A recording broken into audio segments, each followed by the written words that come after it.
صد مسجد صد رماد آباد کنی اسحاق بندی بزر خری آزاد کنی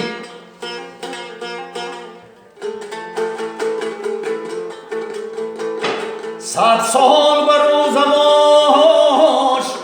شب نمازی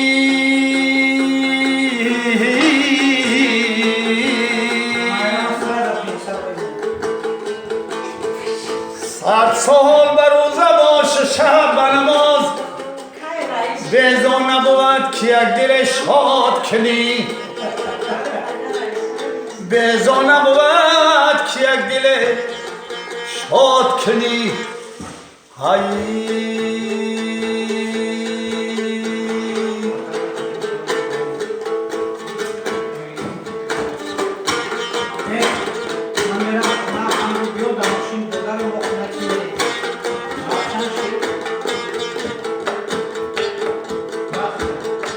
مر اگر ناگه درآید از درم گویدم که جانت از تن میبرم غصه بسیار آرد در سرم لیک حالا زنده‌ام من زنده‌ام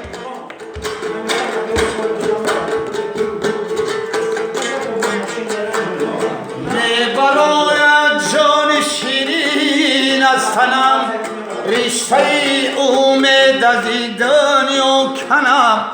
الوداع گویند با من مرد زن لیک حالا زنده‌ام من زنده‌ام لیک حالا زنده‌ام من زنده‌ام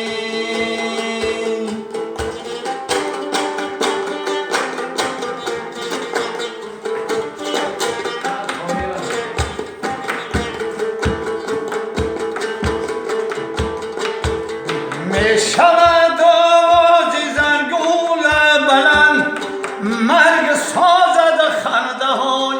ناپسند گرچه مردم سوی خاکم میبرند لیک حالا زنده‌ام من زنده‌ام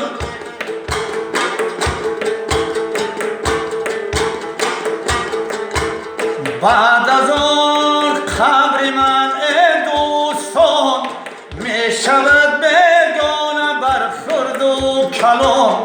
آن زمان از من نمیماند نشان زان که آن دم مرده‌ام من مرده‌ام